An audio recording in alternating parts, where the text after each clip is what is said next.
തിരുവാതിര ഭഗവാൻ തന്റെ തിരുനാളാണ്. തിരുവാതിരപ്പുഴക്ക് ഉണ്ടാക്കിയാലോ? ദാ ചേന, കാച്ചില്, ചേമ്പ്, കൂർക്ക, പച്ചക്കായ, മധുരക്കിഴങ്ങ്, അതുപോലെ നാട്ടുകിഴങ്ങ്, അങ്ങനെ എല്ലാം റെഡിയാണ്. മാത്രമല്ല കപ്പ നമ്മൾ സെപ്പറേറ്റ് വേവിച്ചെടുക്കുന്നത് കേട്ടോ. തലേ ദിവസം കുതിർത്ത് വെച്ച വൻപയറ്, പിന്നെ ഈ ചേരുവകളെല്ലാം ചേർത്ത് മഞ്ഞൾപ്പൊടിയും ഉപ്പും ചേർത്ത് വേവിച്ചെടുക്കും. അതിലേക്ക് നമ്മൾ ബാക്കി അരപ്പൊക്കെ ചേർത്ത് മിക്സ് ചെയ്തെടുക്കുകയാണ് ചെയ്യുന്നത്. കപ്പ മാത്രം നമ്മൾ സെപ്പറേറ്റ് വേവിച്ചിട്ട് ഇതിലേക്ക് ആഡ് ചെയ്യുക ചെയ്യുന്നത് കേട്ടോ. അപ്പൊ അതെ, വ്രതം ഉള്ളതുകൊണ്ട് തന്നെ ഉള്ളി ഇടാതെയാണ് അരപ്പ് അരച്ചെടുത്തിട്ടുള്ളത്. അരച്ചിട്ടില്ല, ഒതുക്കിയാണ് എടുത്തിട്ടുള്ളത്. തേങ്ങയും പച്ചമുളകും ചെറിയ ജീരകവും ചേർത്തിട്ട് ഒതുക്കി എടുത്തിട്ടുള്ള കൂട്ടാണ്. ഇതിലേക്ക് നമ്മുടെ വേവിച്ച് വെച്ചിട്ടുള്ള കഷ്ണങ്ങളെല്ലാം ആഡ് ചെയ്ത് ആവശ്യത്തിന് ചൂടുവെള്ളവും ഒഴിച്ച് നന്നായി കുറുക്കി ഉടച്ചെടുക്കണം. നമ്മുടെ തിരുവാതിരപ്പുഴുക്ക് റെഡിയാണ്. പ്രത്യേക രുചിയുള്ള ഒരു വിഭവം തന്നെയാണ് ഈ തിരുവാതിരപ്പുഴുക്ക് എന്ന് പറയുന്നത്. പല സ്ഥലങ്ങളിലും എല്ലാവരും വളരെ വിശേഷത്തോടുകൂടി കൊണ്ടാടുന്ന ഒരു ആചാരം തന്നെയാണ് തിരുവാതിര. ധനുമാസത്തിൽ തിരുവാതിര ഭഗവാൻ തന്റെ തിരുനാളാണ്. ധനുമാസത്തിലാണ് നമ്മൾ തിരുവാതിര വ്രതം എടുക്കുന്നത്. ആ വ്രതം നമ്മൾ എടുക്കുന്നത് ഭർത്താക്കന്മാർക്ക് വേണ്ടിയിട്ടാണ്. അവരുടെ ഐശ്വര്യത്തിനും ആയുസ്സിനും വേണ്ടിയിട്ടാണ് നമ്മൾ ആ വ്രതം എടുക്കുന്നത്.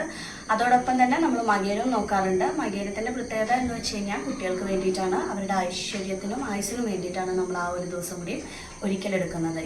നിങ്ങൾ തിരുവാതിര വ്രതം എടുക്കാൻ ആഗ്രഹിക്കുന്നുണ്ടെങ്കിൽ ഞാൻ എടുക്കുന്ന ഒരു രീതി എങ്ങനെയാണെന്ന് ഞാൻ പറഞ്ഞുതരാം. എല്ലാവരും അങ്ങനെ തന്നെയാണ് ചെയ്യണമെന്ന് ഞാൻ പറയുന്നില്ല. പക്ഷെ ഞാൻ എടുക്കുന്ന ഒരു രീതി നിങ്ങളുമായിട്ട് ഷെയർ ചെയ്യാം. ആദ്യം തന്നെ ഞാൻ തുടങ്ങുന്നത് മകേരത്തിൽ നിന്നാണ്.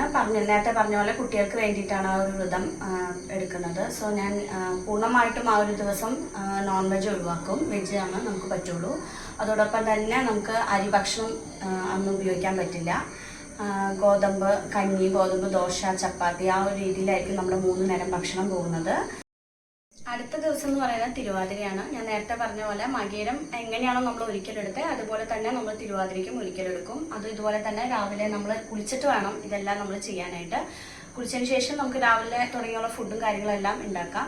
ആ ദിവസം നമുക്ക് ബ്രേക്ക്ഫാസ്റ്റ് ഈ പറഞ്ഞ പോലെ അരി ഒഴിവാക്കിയിട്ടുള്ള ഏത് ബ്രേക്ക്ഫാസ്റ്റും നമുക്ക് കഴിക്കാവുന്നതാണ്. ഗോതമ്പ് ദോശ ആയാലും കുഴപ്പമില്ല, ചപ്പാത്തി, ഗോതമ്പ് ദോശ, ഉപ്പുമാവ്, അങ്ങനെ എന്താണെന്ന് വെച്ചാൽ നമുക്ക് കഴിക്കാം.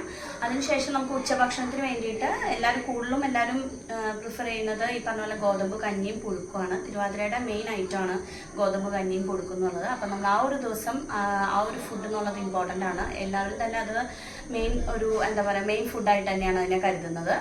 അതിനുശേഷം സെയിം പിന്നെ വൈകുന്നേരത്തേക്കുള്ള ഫുഡ് എന്ന് പറയുന്നത് ഇത് തന്നെ നമുക്ക് ഉപയോഗിക്കാം. അല്ലാന്നുണ്ടെങ്കിൽ ഈ പറഞ്ഞ പോലെ ഗോതമ്പിൻ്റെ തന്നെ വേണമെന്നേ ഉള്ളൂ, വേറെ പ്രത്യേകതയൊന്നുമില്ല. ആ ദിവസത്തിൻ്റെ ഒരു പ്രത്യേകത എന്ന് പറയുന്നത് ആ തിരുവാതിരയുടെ ദിവസം നമ്മൾ രാത്രി ഉറങ്ങാറില്ല, ഉറക്കം ഉറക്കാം എന്നുള്ളതാണ്. എന്നാൽ മാത്രമേ നമ്മൾ ആ എടുത്ത ഒരിക്കൽ പൂർണ്ണമായിട്ടും കംപ്ലീറ്റ് ആയി എന്ന് നമുക്ക് പറയാൻ പറ്റുള്ളൂ. അപ്പോൾ ആ ഉറക്കൊളിക്കൽ വളരെ ഇമ്പോർട്ടൻ്റ് ആയിട്ടുള്ള ഒരു കാര്യമാണ് ആ ദിവസം. അതുപോലെ തന്നെ കല്യാണം കഴിഞ്ഞ കുട്ടികളെ സംബന്ധിച്ച് ഫസ്റ്റ് തിരുവാതിര എന്നുള്ള രീതിയിൽ അത് വളരെ ഭംഗിയായിട്ട് ആഘോഷിക്കുന്നുണ്ട്. പല സ്ഥലത്തും അത് വലിയൊരു ആഘോഷമായിട്ട് തന്നെയാണ് അവർ കാണുന്നത്.